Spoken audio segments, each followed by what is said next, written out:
pajama pants of legend. There's actually a really funny story.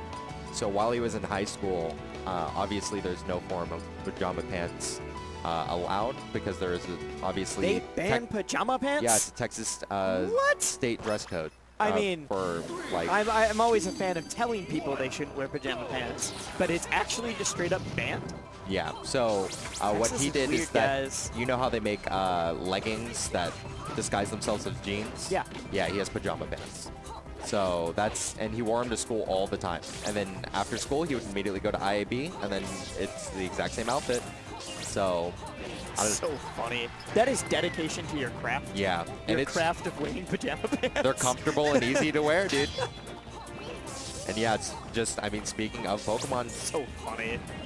Playing against Vulfaerix, sorry. Vulfaerix. It's a hard name to pronounce.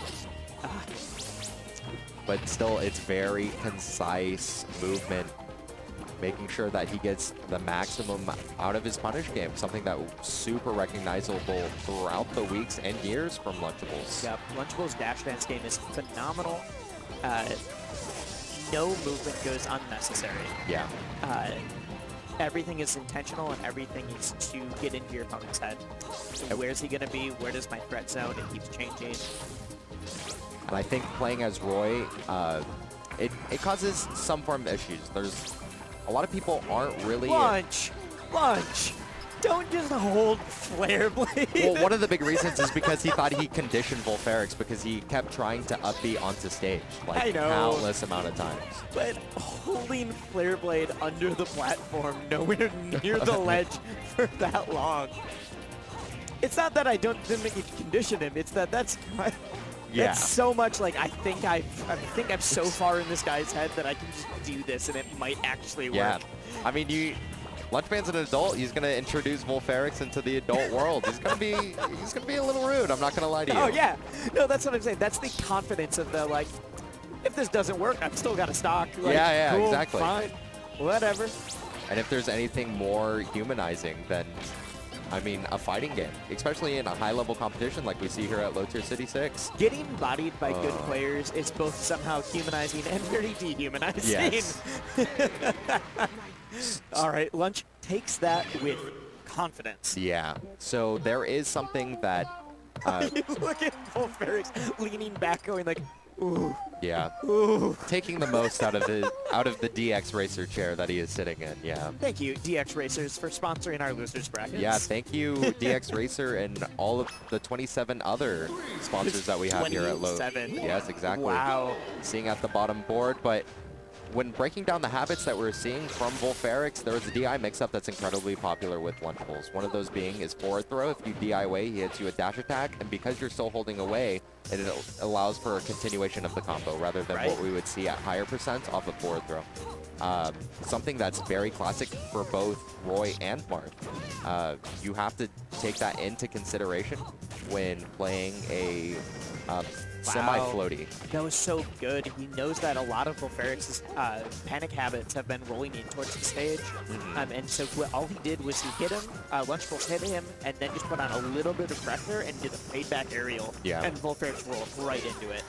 Opting for that drop zone dare is going to get that stock from Lunchables, and honestly incredibly exciting with the potential that we are seeing from this player.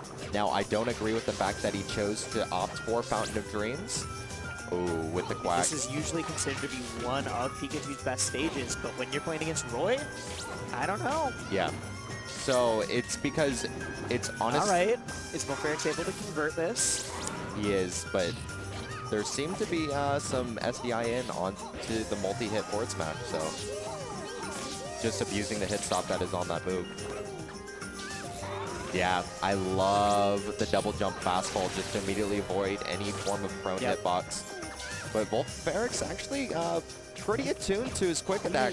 Vulfaerix looks a lot more comfortable than he did the first game.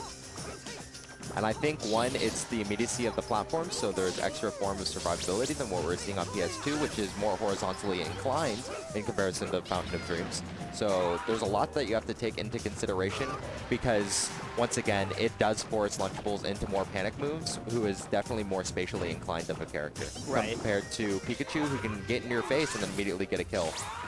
Oh my All right, goodness. if he's able to rinse and repeat this.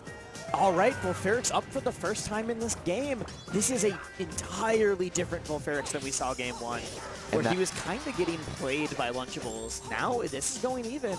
Yeah, that quick attack snap, probably one of the best techs that we've actually seen from both Anther and a few Pikachu players. I know one very prominent in MDVA, but Vulfaerix going very hard, making sure that... There's a few of them. Yeah. There's some good Pikachus on the come up. Ooh, once again, we see that DI mix-up going for the fair. Oh. Yep. Some of the other big Pikachus are Capitulize and Whiffy Cat. Oh, yeah, Whiffy Cat. Uh-oh. Yeah, and because of the... It looks like he was trying to go for some form of crouch cancel because of the light hits in the beginning, but it does become a trap and it immediately grounds you just because of the prominence and the hit lag that it actually induces on you. So